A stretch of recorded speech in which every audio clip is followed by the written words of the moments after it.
com alegria e satisfação que cumprimentamos os nossos amigos e irmãos do portal Escola Dominical, com a gloriosa paz de nosso Senhor e Salvador Jesus Cristo.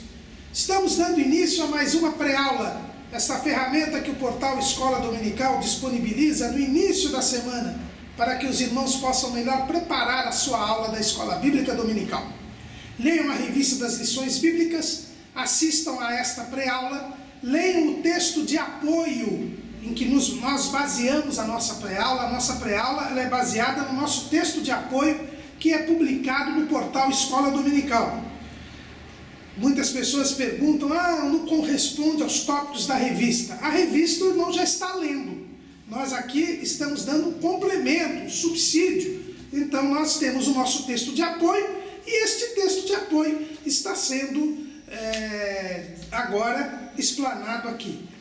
Além desse texto de apoio, nós temos ainda 4 outros textos que nós disponibilizamos ao longo da semana no portal Escola Dominical, onde o irmão também tem acesso a textos de outras faixas etárias e até de outros currículos da Escola Bíblica Dominical. Ouçam também as leituras diárias, breves comentários em áudio dos textos sugeridos na revista das lições bíblicas, onde o irmão poderá, ao mesmo tempo, ter um momento devocional e também ter a oportunidade de estudar a lição. Se tiver alguma dúvida, acesse a sala dos professores do portal Escola Dominical. O cadastramento é gratuito e ali o irmão coloque a sua pergunta e nós prontamente a responderemos. Nós vamos nos abster, estamos já nos abstendo de responder as perguntas aqui no canal do YouTube. Nós precisamos racionalizar o nosso serviço e por isso nós temos um único lugar onde o irmão vai poder colocar a sua pergunta. É lá na sala dos professores do portal Escola Dominical. Se ainda tiver alguma dúvida, o irmão é convidado a assistir à transmissão ao vivo do estudo preparatório dos professores e amigos da Escola Bíblica Dominical, da Igreja Evangélica Assembleia de Deus, Ministério do Belém, na sede em São Paulo, às 19 horas, horário de Brasília, onde interativamente, no chat, o irmão poderá também elucidar as suas últimas dúvidas. Não deixe também de acompanhar o portal Escola Dominical nas redes sociais, no Twitter, no Facebook, no LinkedIn. Nós disponibilizamos dezenas de links de videoaulas, de textos de apoio e de slides das lições de todas as faixas etárias e até de outros currículos da Escola Bíblica Dominical. Mas tudo isso é apenas a preparação da Escola Bíblica Dominical. A Escola Bíblica Dominical se realiza quando a igreja se reúne. Não fique apenas assistindo a esta pré-aula. Vá à Escola Bíblica Dominical. Porque, como ensina o pastor Antônio Gilberto, a Escola Bíblica Dominical é o povo do Senhor, no dia do Senhor, estudando a palavra do Senhor na casa do Senhor. Neste segundo trimestre de 2018, nós estamos estudando o tema Valores Cristãos, confrontando as questões morais de nosso tempo. Estamos estudando sobre a ética cristã e hoje estaremos dando início ao último bloco, ao quinto e último bloco do nosso trimestre, onde nós vamos falar sobre as relações interpessoais, as relações entre as pessoas. E hoje, na lição de número 12, nós estaremos estudando um tema extremamente polêmico e que tanta decepção tem trazido ao povo brasileiro. É o tema ética cristã e política. O nosso comentarista é o pastor Douglas Roberto de Almeida Batista, pastor presidente da Assembleia de Deus da Missão do Distrito Federal, em Brasília, a capital da República. E o nosso comentarista, mais do que ninguém, sabe o que é política, né? Ele mora na capital da República, ele mora em Brasília. E quando nós falamos em política, se nós não vigiarmos, nós já vamos falar. Falar de política é falar de ladroagem, de roubo, de corrupção. Essa é a imagem que, infelizmente, nós temos tido por causa dos nossos políticos. Mas não vamos confundir a política com os políticos. A política não é má, a política é boa, e mais do que isso, a política é necessária. A palavra política vem de polis, polis em grego quer dizer cidade, e o nome política entre os gregos designava a arte, a ciência, o estudo da vida na cidade, da vida em sociedade. Por isso o filósofo grego Platão tem um diálogo chamado O Político, onde ele estuda justamente a pessoa que cuida do bem comum, do bem público, do bem de todos. Porque todos nós vivemos numa sociedade e esta sociedade precisa ter direção, precisa ter controle, precisa ter administração, a fim de que todos possam ter condições de ter suas vidas individuais. Para que eu e você sejamos felizes na nossa vida individual, para que eu e você possamos viver e viver bem, é preciso que vivamos em sociedade. E para viver em sociedade, é preciso que as necessidades de todos, as necessidades comuns, aquilo que todos precisam, que todos necessitam, seja alcançado. Ou pelo menos haja condições para que seja alcançado. E a política cuida disso, cuida da organização deste bem comum, desta satisfação das necessidades comuns. Numa sociedade é preciso haver ordem, haver paz, haver condições de trabalho, haver preparação e treinamento das pessoas para o trabalho e para a vida em sociedade, que é a educação. É preciso ter condições para que as pessoas tenham saúde, porque sem saúde não podem viver e viver bem. E tudo isso é tratado pela política. Então, quando alguém fala assim, olha, eu não quero saber de política, eu não me interesso por política, é uma tolice. Por quê? Porque eu não posso viver em sociedade se eu não tiver a política. Porque a política é quem organiza todos estes elementos e fatores sem os quais eu não poderei viver. Porque Deus disse com muita clareza ao criar o homem, e quem entende de homem é Deus, porque Deus é quem criou o ser humano. Deus disse lá em Gênesis 2:18, e disse o Senhor Deus, não é bom que o homem esteja só. O homem não vive solitário, o homem não vive por si só, ele precisa viver em sociedade. E a vida em sociedade exige este controle, esta organização, esta administração. Portanto, a vida em sociedade exige a política. A política está presente em qualquer grupo humano, porque é necessário que alguém tenha poder, que alguém tome decisões de como será organizada a vida em sociedade. E uma vida em sociedade que não seja organizada, não poderá subsistir. A ideia de domínio e de poder está íncita, faz parte da essência da natureza humana. Quando Deus deliberou criar o homem, Ele deu ao homem o poder. Veja o que está escrito lá em Gênesis 1:26.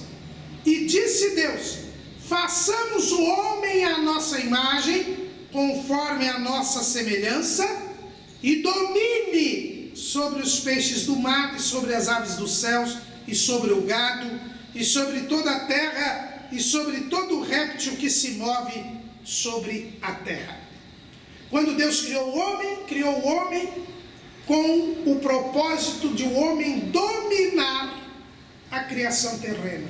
E neste domínio, nós já temos a presença do poder. E onde há poder, onde há tomada de decisões, há política. Porque a política é justamente esta organização da vida em sociedade. E a organização da vida em sociedade exige o poder. Eu tenho que tomar decisões. Por isso, a política já está inserida na essência da natureza humana. Não adianta eu dizer que eu não gosto de política, que eu não quero saber de política, porque nós somos, como dizia o filósofo grego Aristóteles, animais políticos.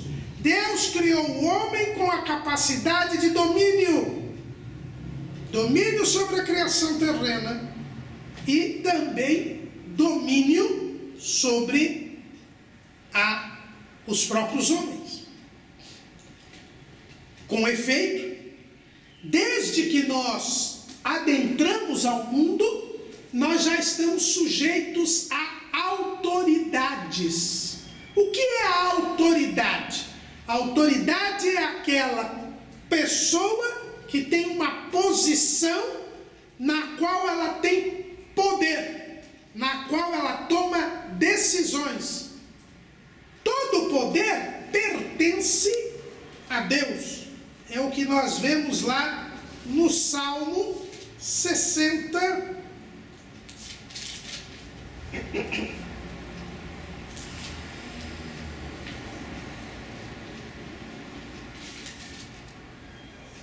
Não acho aqui, agora o Salmo 60.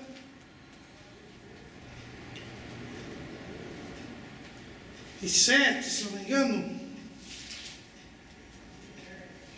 Não, 62, versículo 11. Uma coisa disse Deus 2 vezes ao ouvir, que o poder pertence a Deus. A única origem legítima do poder é Deus. Deus é o Todo-Poderoso. É assim que ele é chamado no livro de Jó, que é o primeiro livro da Bíblia que foi escrito por Moisés, segundo a tradição judaica. O livro do Gênesis também, ele é chamado de Todo-Poderoso, El Shaddai. Era por esse nome que ele era chamado e conhecido, até que ele revelou o seu nome, eu sou o que sou, a Moisés no Monte Horebe. Até então, ele era chamado como Todo-Poderoso, El Shaddai. Então, toda a origem do poder está em Deus. Mas, quando Deus criou o homem, ele já deu ao homem autoridade. O que é autoridade? É a autorização para o uso do poder. Quem tem autoridade é aquele que é autorizado a usar o poder. E na sociedade humana, Deus autoriza as pessoas a exercerem o poder familiar, o poder político, o poder econômico. Deus é a origem de todo o poder, mas ele autoriza. É por isso que o apóstolo Paulo, lá escrevendo aos Romanos, no capítulo 13, ele diz assim: toda alma esteja sujeita às potestades superiores, porque não há potestade que não venha de Deus, e as potestades que há foram ordenadas por Deus. Por isso, quem resiste à potestade, resiste à ordenação de Deus, e os que resistem trarão sobre si mesmos a condenação. Na versão revista e atualizada, a palavra potestade é substituída por autoridade, que é a mesma coisa. Potestade é aquele que pode, porque outro lhe deu. Autoridade é aquele que está autorizado a. Toda todas as autoridades são constituídas por Deus. Daí que nós já vemos logo de início que é contra a palavra de Deus e contra a ética cristã a doutrina política do anarquismo. O anarquista é aquele que diz: se há governo, sou contra; se há governo, sou contra. O anarquismo é contra o governo. Aliás, a palavra anarquia quer dizer não governo. Tudo está sob governo no mundo, no universo. Nós temos as leis naturais e nós temos as leis sociais. Deus criou o governo. Deus criou o princípio da autoridade. E quando nós entramos no mundo, nós já estamos sujeitos à autoridade. Aos nossos pais, são as primeiras autoridades que existem.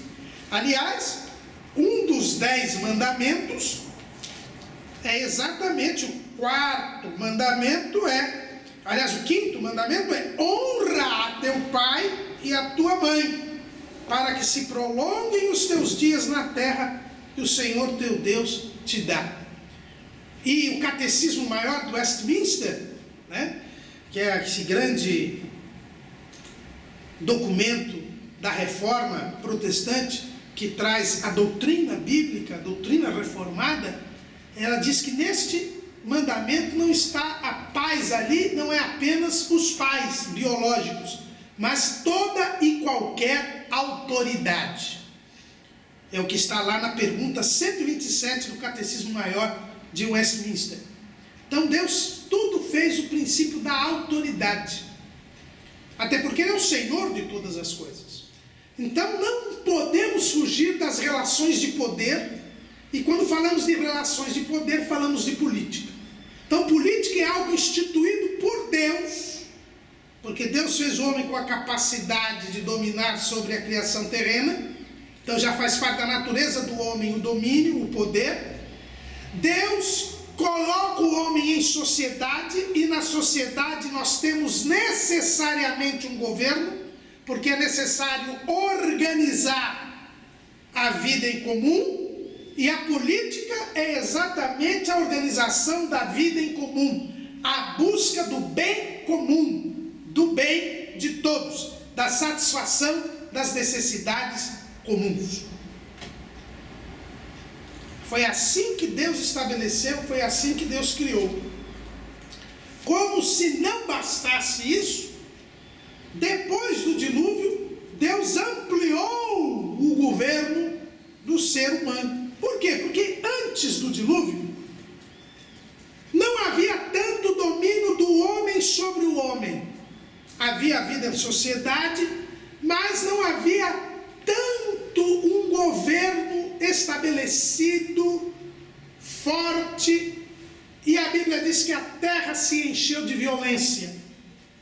Para conter a violência, para conter a desordem, Deus dá ao homem o poder de castigar os maus, de aplicar o bem. É o que nós vemos lá em Gênesis capítulo 9. E certamente requererei o vosso sangue, o sangue das vossas vidas, da mão de todo animal requererei, como também da mão do homem e da mão do irmão de cada um requererei a vida do homem. Quem derramar o sangue do homem, pelo homem o seu sangue será derramado, porque Deus fez o homem conforme a sua imagem. Mas vós frutificai e multiplicai-vos, povoai abundantemente a terra e multiplicai-vos nela. Aqui nós temos o estabelecimento do governo humano. E é o que Paulo diz lá em Romanos capítulo 13. Qual é a função das autoridades, do governo? Em Romanos capítulo 13 nós encontramos, diz assim: porque os magistrados não são terror para as boas obras, mas para as más. Queres tu, pois, não temer a potestade? Faze o bem e terás louvor dela, porque ela é ministro de Deus para teu bem. Mas se fizeres o mal, teme, pois não traz debalde a espada, porque é ministro de Deus e vingador para castigar o que faz o mal. Portanto, é necessário que lhe estejais sujeitos, não somente pelo castigo, mas também pela consciência. O governo humano, ele é estabelecido de forma já completamente formada após o dilúvio, exatamente para conter a violência, conter a prática do mal, que tinha levado a humanidade à sua destruição. Deus então estabelece o governo humano para que pelo governo humano se praticasse o bem e não se praticasse o mal. Então a finalidade do governo é fazer com que a sociedade pratique o bem e punir aqueles que fizerem o mal. Este é o objetivo do governo, e a política existe para isso, para organizar a sociedade de forma que se satisfaçam as necessidades das pessoas, as necessidades comuns das pessoas, para que as pessoas tenham condições de viver bem na sua peregrinação terrena, e para que isso aconteça na vida em sociedade é preciso se punir o mal e se favorecer a prática do bem. Foi para isso que foi criado o governo, foi para isso que foi criado o sistema político. Mas o homem no pecado, ele se rebelou contra Deus. Esta primeira comunidade depois do dilúvio, a comunidade pós-diluviana, ela desobedeceu a Deus. Vejam bem que Deus disse que eles deveriam praticar, que eles deveriam se multiplicar e povoar a terra, e que deveriam coibir a violência, sendo que Deus reservou para si a pena de morte, como nós já vimos em lição anterior. Mas todos os demais castigos estavam as autoridades autorizadas a exercer. Mas o que acontece nessa comunidade pós-diluviana? Poucas gerações após, digamos, 2 gerações após, porque Noé teve Cão, Cão teve Cusi, e Cusi na 4ª geração, ou a 3ª geração depois de Noé, surge Nimrod, que dominou aquela comunidade. Era ele quem governava aquela comunidade. Porque olha o que diz Gênesis capítulo 10, versículo 8. E Cusi gerou a Nimrod. Este começou a ser poderoso na terra. E este foi poderoso caçador diante da face do Senhor. Pelo que se diz, como Nimrod, poderoso caçador diante do Senhor. E o princípio do seu reino foi Babel, e Ereque, Acade e Calné na terra de Siná. Nimrod passou a reinar sobre toda aquela comunidade. E o que faz Nimrod?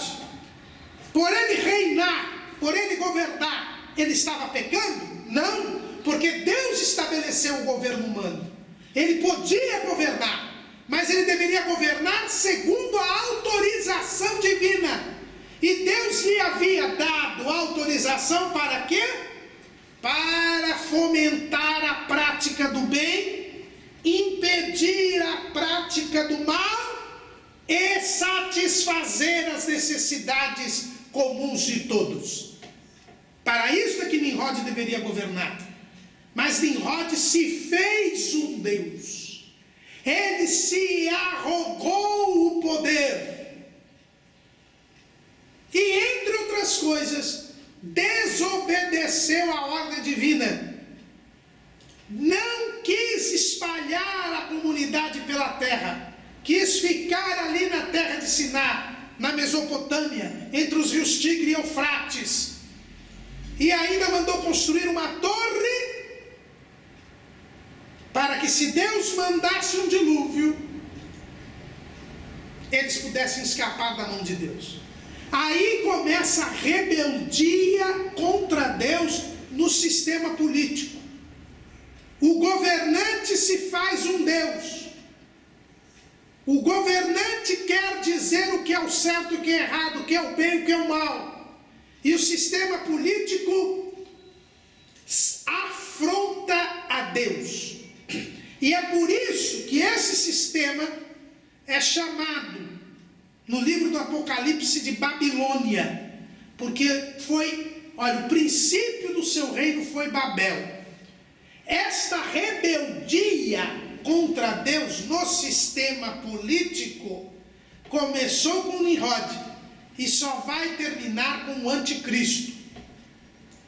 É uma sequência de impérios, de reinos, de governos que se distanciam de Deus, que menosprezam e se rebelam contra a ordem divina.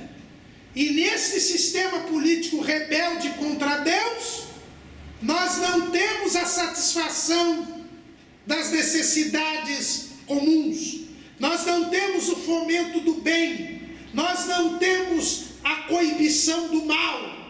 Pelo contrário, nós temos a divinização do governante, nós temos o aumento do mal, nós temos o desprestígio do bem, nós temos o uso do poder para a prática do mal, do pecado. Por quê? Porque eles se desviam de Deus, porque eles ignoram Deus, esquecem que a origem do poder está em Deus e acham que eles são poderosos por eles mesmos. É a situação que nós encontramos descrita pelo salmista no Salmo 14. E o Salmo 14 é de um rei, de um estadista, de Davi. Ele diz assim: Salmo de Davi para o cantor mor: disse o nécio no seu coração, não há Deus. Tem-se corrompido, fazem-se abomináveis em suas obras. Não há ninguém que faça o bem. O Senhor olhou desde os céus para os filhos dos homens, para ver se havia algum que tivesse entendimento e buscasse a Deus. Desviaram-se todos e juntamente se fizeram imundos. Não há quem faça o bem, não há sequer um. O governo que foi criado para fomentar a prática do bem e coibir a prática do mal e satisfazer as necessidades comuns de todos, ele é o primeiro a fomentar o mal, é o primeiro a oprimir os governados. E aí nós vemos a opressão que acompanha o poder político ao longo da história da humanidade. Então o sistema político está corrompido, está por causa do pecado.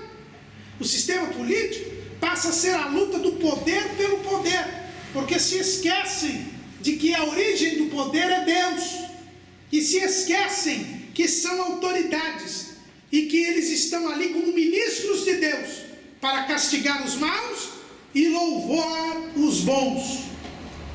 E para isso o poder político tem que assumir o que é bem e o que é mal. E quem diz o que é bem e o que é mal é Deus, porque é dele que vem o poder.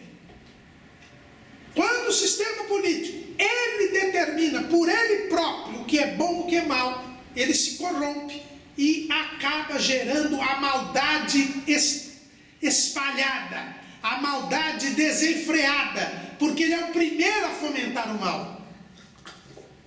E até que Deus lance o seu juízo. E é por isso que na história da humanidade nós temos a sucessão de sistemas políticos. Alguns que alcançam grande parte do mundo, formam impérios, formam civilizações, mas de repente esses impérios, essas civilizações caem, são derrotadas, desaparecem. Por quê? Porque Deus está a mostrar que o poder pertence a Ele e só a Ele, e que os rebeldes, embora criem estruturas políticas opressoras, enriquecedoras dos governantes, empobrecedoras dos governados. Todos esses sistemas, por serem rebeldes contra Deus, passam, desaparecem. E Deus ainda revelou a Daniel todos os últimos sistemas. Lá no sonho que ele interpretou de Nabucodonosor, e depois nas visões que ele teve, Daniel, que era um estadista, era um homem de governo, era um homem que administrava, organizava a política, era um político.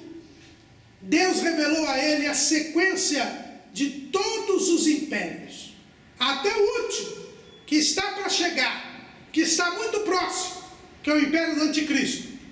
E todos eles cairão. E aí se estabelecerá o sistema político perfeito, o sistema político de acordo com a vontade de Deus, que será estabelecido por nosso Senhor e Salvador Jesus Cristo, no reino milenial, o reino que não terá fim.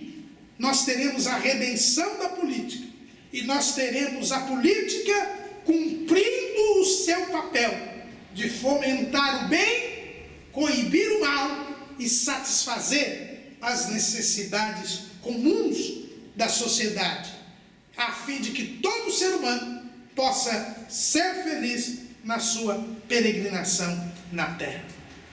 Então, irmão Calamuru, se o sistema político ele é corrompido por causa do pecado, então a política é pecado? Não, a política foi criada por Deus, então ela não é má.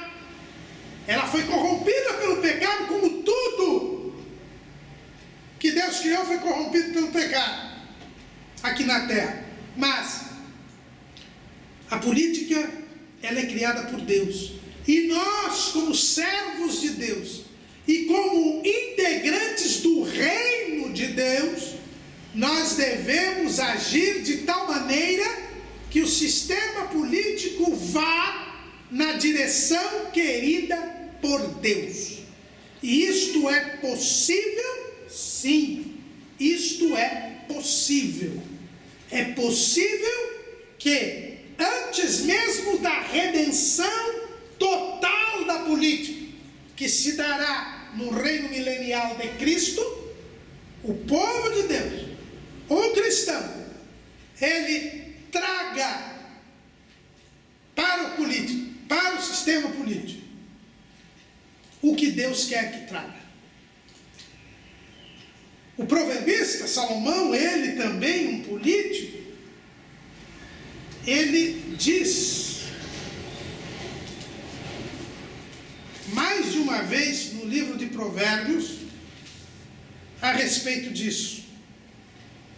Ele fala assim, Provérbios 28 e 28: quando os ímpios sobem, os homens se escondem, mas quando eles perecem, os justos se multiplicam.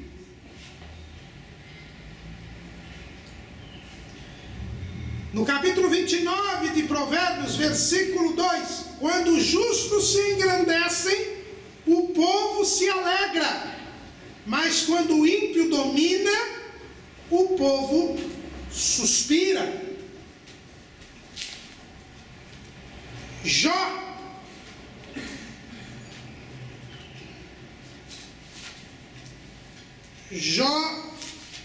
24 e 4: desviam do caminho visto que o poder vamos ler os versículos primeiro. Visto que do Todo-Poderoso se não encobriram os tempos, por que não veem os seus dias os que o conhecem?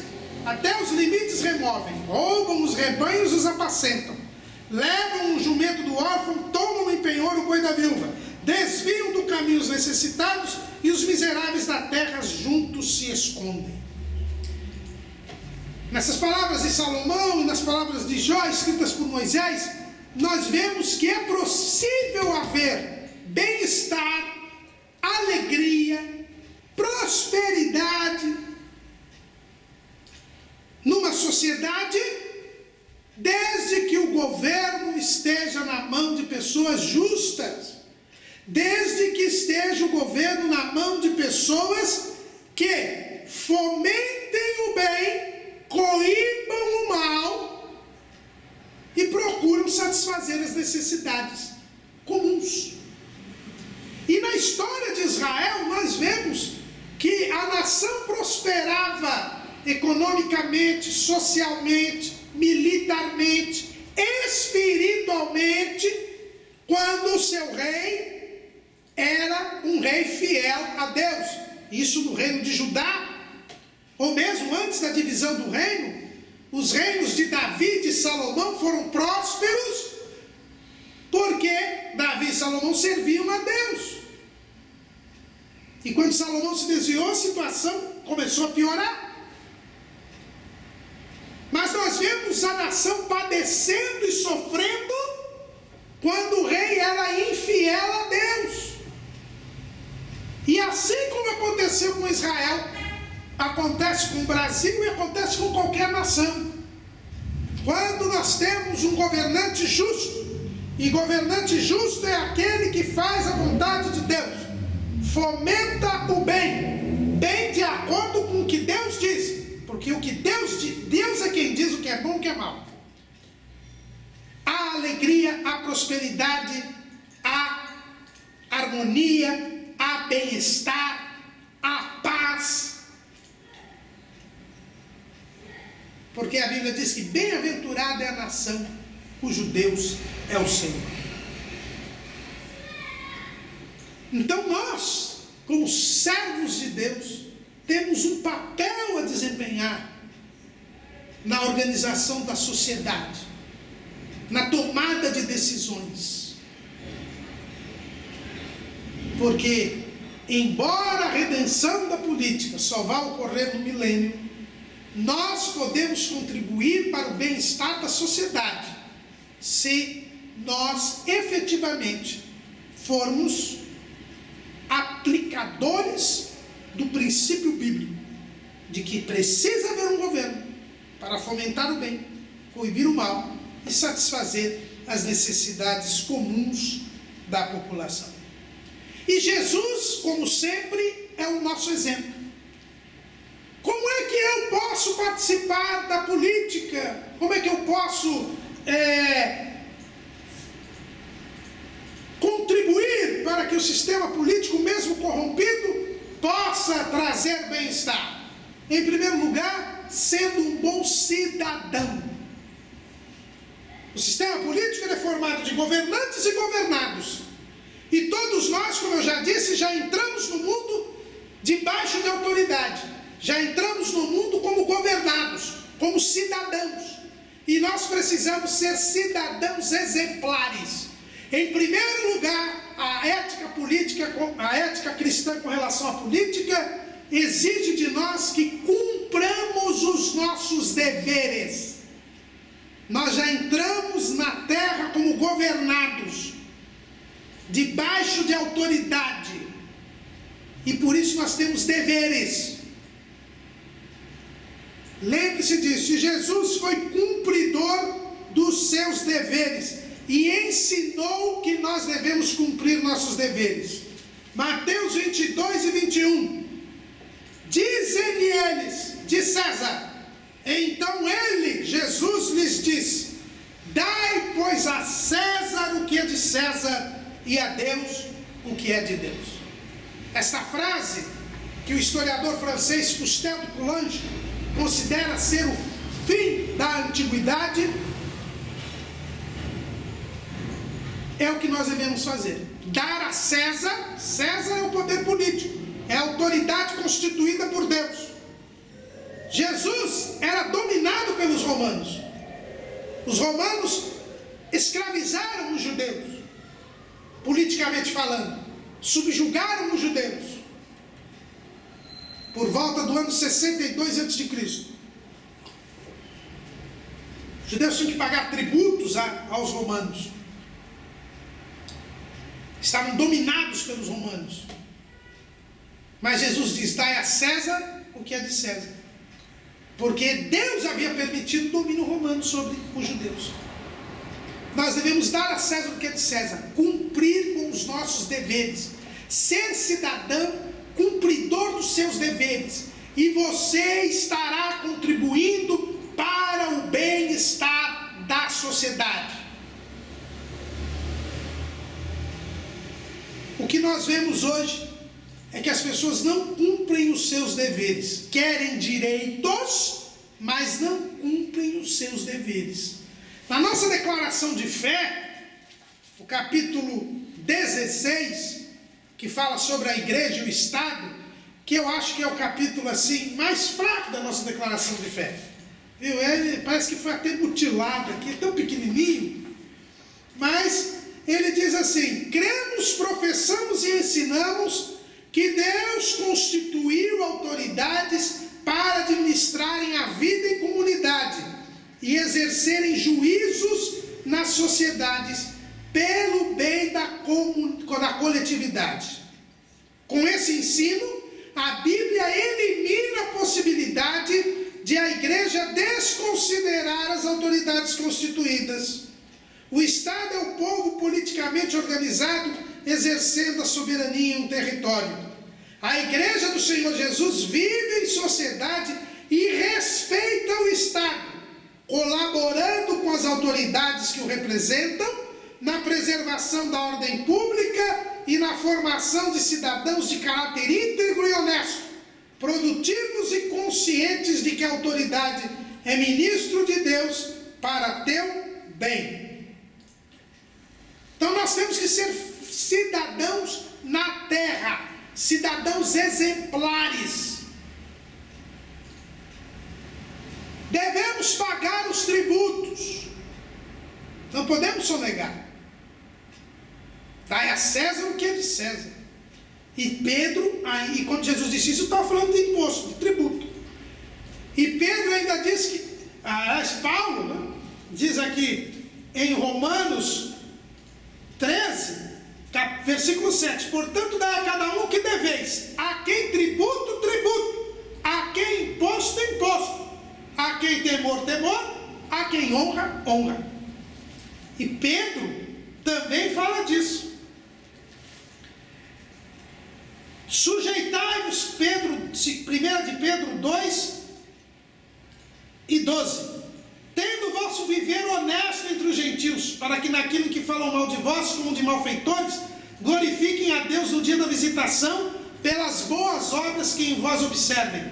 Sujeitai-vos, pois, a toda ordenação humana, por amor do Senhor, quer ao rei como superior, quer aos governadores, como por ele enviados para castigo dos malfeitores e para louvor dos que fazem o bem. Porque assim é a vontade de Deus, que fazendo o bem, tapeis a boca à ignorância dos homens loucos, como os livres e não tendo a liberdade por cobertura da malícia, mas como servos de Deus.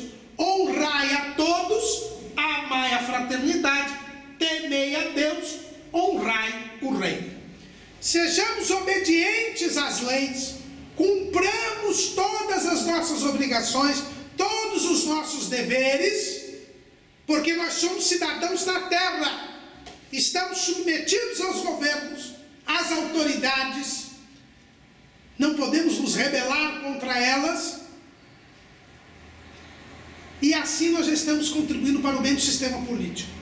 A situação no Brasil está como está porque hoje ninguém respeita as autoridades, e as autoridades não se fazem respeitar. Mas existe um outro ponto importante, é que nós, como cidadãos na terra, temos que seguir o exemplo de Jesus, né? Jesus não só mandou dar a César o que é de César e a Deus o que é de Deus, como ele deu a César o que é de César e deu a Deus o que é de Deus. Lá em Mateus 5,17, Jesus diz o seguinte: não cuideis que eu vim destruir a lei e os profetas, não vim abrogar, mas cumprir. Jesus cumpriu toda a lei de Moisés, ele cumpriu todas as tradições e costumes da sociedade que não violassem a lei de Moisés. A Bíblia diz que ele tinha costume de ir à sinagoga todo sábado. ele era um fiel cumpridor. Quando vieram cobrar o imposto do templo, ele, como filho de Deus, não devia pagar. Mas ele não só pagou a dele, como pagou a do Pedro também, que o Pedro não ia pagar. E Deus não queria nenhum discípulo caloteiro. E diante de Roma também. Olha o que está escrito lá em João 18 e 38. João 18 e 38. Disse-lhes Pilatos que é a verdade, e dizendo isso, tornou a ir ter com os judeus e disse-lhes: não acho nele crime algum. Pilatos, que era representante de César, disse: Jesus não violou nenhuma das leis romanas, ele não praticou nada de mal. Por isso que ele lavou as mãos quando mandou crucificar Jesus. Jesus era um cidadão exemplar, cumpridor de todos os seus deveres. E nós, como cristãos, devemos cumprir todos os nossos deveres. E quando nós cumprimos os nossos deveres, nós temos moral e autoridade para cobrar os governantes, cobrar as autoridades, para que elas também cumpram os seus deveres. Temos que ter muito cuidado com isso. Porque além de cidadão da terra, nós somos cidadãos do céu. E ser cidadão do céu é estar sujeito àquele que é a origem de todo o poder. E como cidadão dos céus, nós estamos sujeitos às autoridades. E temos que estar sujeitos não apenas pelo castigo, diz Paulo, mas também pela consciência. Muitas pessoas cumprem a lei para não sofrer o castigo. Então tem uma placa 50 km por hora. Então o cidadão anda 50 km por hora para não levar multa. Porque o salário está baixo, ele está com muita despesa. Então ele diz: olha, eu vou andar devagar porque eu não tenho dinheiro para pagar a multa. O crente não pode ser assim. O crente tem que andar 50 por hora, não é porque não tem dinheiro para pagar a multa, é porque ele sabe que a autoridade foi constituída por Deus, e que se eu andar a 60 por hora, além de eu desobedecer a autoridade, eu estou desobedecendo a Deus, eu estou pecando. Ser cidadão da terra e ser cidadão do céu. Tem muita gente que diz: eu sou crente, sou cidadão do céu, não tenho nada a ver com a terra.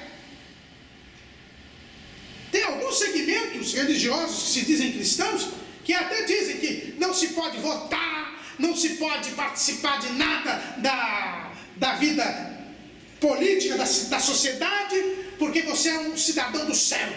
Você não é um anjo nem um ET, irmão. Você está na terra. Estamos no mundo. E aqui no mundo, assim como Jesus esteve aqui no mundo, ele participou ativamente da vida política, cumprindo os seus deveres, dando bom testemunho e apontando o erro das autoridades. Aqui mesmo, diante de Pilatos, olha o que diz Jesus, lá no capítulo 18, no versículo, aliás, aqui no versículo 36, Jesus disse, respondeu Jesus: o meu reino não é deste mundo.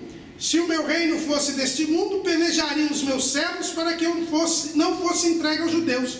Mas agora, o meu reino não é daqui.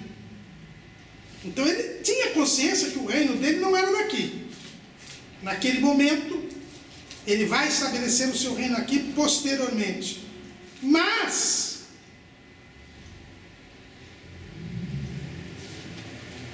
quando Jesus é levado a Pilatos,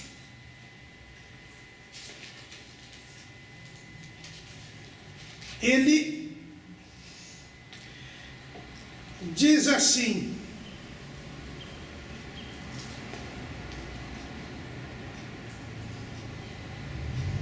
que Jesus diz a Pilatos que maior pecado tinha cometido quem tu havia entregado do que o próprio Pilatos. Então Jesus, ele não deixava de apontar o erro dos governantes. Certa feita ele chamou Herodes, o tetrarca da Galileia, de raposa. Diga aquela raposa. João Batista, o precursor de Jesus, disse para o mesmo Herodes: não te é lícito possuir a mulher do teu irmão. Ele perdeu a cabeça por causa disso, mas ele nunca deixou de apontar os erros dos governantes. Os profetas também apontavam os erros dos governantes. Então, ser submisso às autoridades não quer dizer concordar com elas, consentir com elas. A igreja e cada crente tem o dever de apontar os erros dos governantes, principalmente quando eles violam a lei de Deus. Como a igreja tem o dever de influenciar as decisões da sociedade para que a sociedade siga a palavra de Deus. Porque a função da política é fomentar o bem, castigar o mal. Então a igreja é quem sabe o que é o bem e o que é o mal. É ela quem vai mostrar ao mundo o que é o bem e o que é o mal. Porque é ela que está em comunhão com Deus. É ela que é a voz de Deus aqui na terra. E é por isso que a igreja deve participar de todas as discussões da sociedade. Esta é a política que a igreja deve fazer. A igreja deve influenciar a tomada de decisões, para que a tomada de decisões seja de acordo com a palavra de Deus. Porque quando o sistema político desobedece a Deus, quando há impiedade, o povo sofre, como nós já lemos aqui. É essa a política que a igreja deve fazer, e que infelizmente não faz. É essa a política que o crente deve fazer, e que infelizmente não faz. Quantas demandas existem aí hoje na sociedade que dependem de um posicionamento político, e o povo de Deus está calado ou fazendo muito pouco? Por exemplo, estão querendo aí impor a ideologia de gênero nas escolas. E nós já estudamos aqui nesse trimestre que a ideologia de gênero é nefasta, é uma verdadeira doutrina do anticristo, do espírito do anticristo.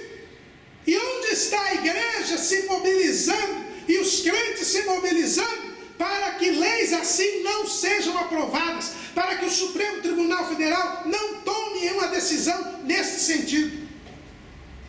E como também a relação do aborto e tantas outras matérias que nós temos visto aqui nesse trimestre, são tomadas de decisão. Isso faz parte da política. E é isso que a igreja deve fazer: influenciar os governantes e o povo que vota nos governantes a escolher governantes que estejam de acordo com a palavra de Deus. Não estou dizendo que você tem que votar em crente, aquela história de irmão vota em irmão. Nós vamos falar daqui a pouco sobre isso. Eu estou dizendo de pessoas que tomem decisões justas, de acordo com a palavra de Deus. Ele pode até não ser um salvo, mas se ele tem um plano de governo que esteja consentâneo à palavra de Deus, tem de ter o apoio. E independentemente do governante que estiver, nós temos o dever de colaborar com ele, sempre que suas decisões fomentarem o bem e coibirem o mal. Nós vivemos no regime democrático. O Brasil é um Estado democrático de direito. Portanto, o poder está no povo. É o povo quem escolhe os governantes. E, como eleitor, o cristão deve ter também um comportamento correto. E o que é o comportamento correto como um eleitor? Em primeiro lugar, ele deve conhecer os candidatos e somente votar em candidatos cujos projetos, cujos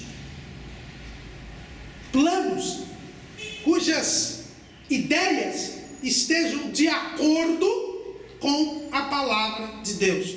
No nosso esboço, nós falamos aí do método PPP. PPP, colocado pelo padre Luiz Carlos Lodge. Luiz Carlos Lodge é um padre de Anápolis, em Goiás, e que é um grande defensor da vida, e ele estabeleceu esse modelo PPP, que está de acordo com a Bíblia. Não, padre, está de acordo com a Bíblia, de acordo com a ética cristã. O que é o PPP? Para você escolher um candidato, você precisa investigar o partido, o passado e as promessas. E isso tem base bíblica, irmãos. Lá no Salmo 10, versículo 4 está escrito: por causa do seu orgulho, o ímpio não investiga. Todas as suas cogitações são: não há Deus. Olha aqui, quem não pesquisa, quem não investiga, quem não procura descobrir a verdade das coisas, a Bíblia diz que é ímpio. E ele está na mesma situação do sistema político rebelde. Lembra que eu li o Salmo 14? Disse o nécio no seu coração: não há Deus. Então, na hora de votar, irmãos, infelizmente, muito brasileiro, ele vota no que o vizinho falou, ou naquele papel que está na rua, e ele está indo para votar, ele pega o nome do papel. É por isso que nós temos aí os deputados que nós temos, os senadores que nós temos, os políticos que nós temos. Porque não há seriedade na hora do voto. Agora, o povo de Deus não pode se comportar assim. Ele tem que investigar primeiro o partido. É verdade que no Brasil os partidos, eles são meras sopa de letras, siglas, são interesses pessoais envolvidos aí. Mas eu não posso votar em alguém de um partido cuja plataforma seja contrária à palavra de Deus. Como é que eu vou votar num partido que apoia aborto, que apoia homossexualismo, que apoia ideologia de gênero, que apoia governos que perseguem cristãos, partidos de filosofia comunista, esquerdista, marxista, materialista? Entrou nesse partido, não vota. E tem uma coisa importante aqui, irmãos. Às vezes, o seu candidato não pertence a um partido desse, mas ele está coligado com um partido. Ou seja, se você votar naquele candidato que está coligado com esse partido, embora ele não seja do mesmo partido, você está ajudando a eleger os candidatos daquele partido. Depois você tem que verificar o passado da pessoa. É uma pessoa honesta? É uma pessoa correta? É uma pessoa que tem uma vida moral ilibada? Ou vive em escândalos, vive em trambiques? Conhecido por roubar a coisa pública, por tirar vantagem da coisa pública. O nome dela está todo dia na Lava Jato, em qualquer delação premiada. Você não pode votar nessa pessoa. Ou se ela está querendo se reeleger, ela cumpriu o que ela falou que ia fazer. E o terceiro ponto são as promessas. O que aquela pessoa está prometendo fazer? Ela pode cumprir aquela promessa? Ela cumpre as promessas que ela fez ou a que ela anda fazendo? Tem cabimento a promessa que ela está fazendo? O justo investiga. E quando eu for votar, eu tenho que votar em alguém que eu investigue e verifique o seu partido, o seu passado e as suas promessas. O crente pode ser candidato? Pode. Todo cidadão pode ser candidato. Todos têm esse direito. E é bom que um servo de Deus seja candidato. Porque quando o homem justo governa, o povo se alegra. Agora eu estou falando servo de Deus. Não estou dizendo quem tem carteirinha de membro. Ele pode ter cartão de membro e ele não ser um servo de Deus. ser um hipócrita religioso. Agora, quem é chamado para o ministério, esse não pode ser candidato. Não pode ser candidato. A Bíblia, ela é bem clara, lá em 1 Timóteo,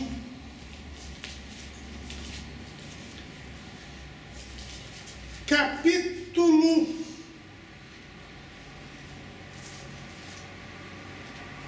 2 Timóteo, capítulo 2, versículo 4. Ninguém que milita se embaraça com negócios desta vida, a fim de agradar aquele que o alistou para a guerra. E se alguém também milita, não é coroado, se não militar legitimamente. Paulo está falando aqui com Timóteo, que tinha sido chamado para o ministério.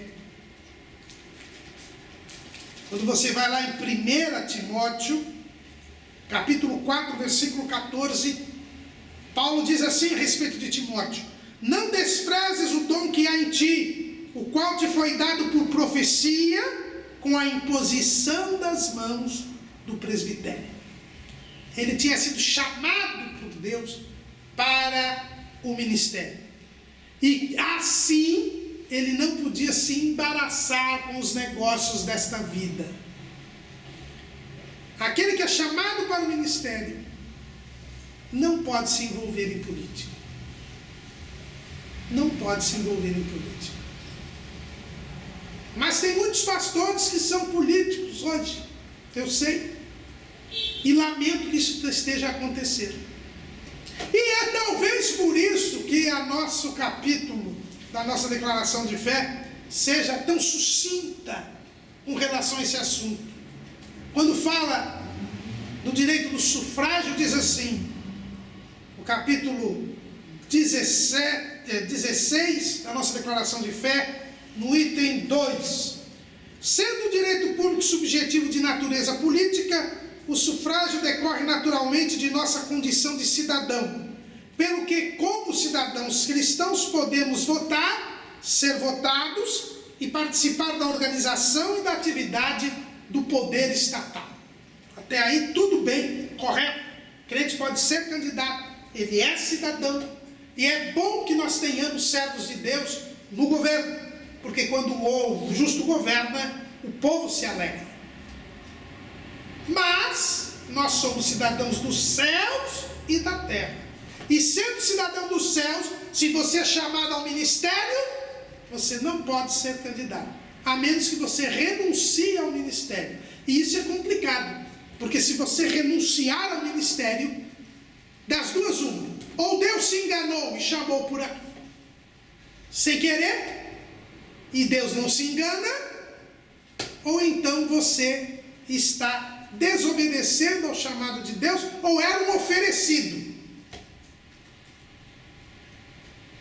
Foi ser ministro sem ser chamado por Deus. Então é uma situação complicada, né? Porque se alguém que é ministro renuncia ao ministério para ser candidato, eu já não voto nele.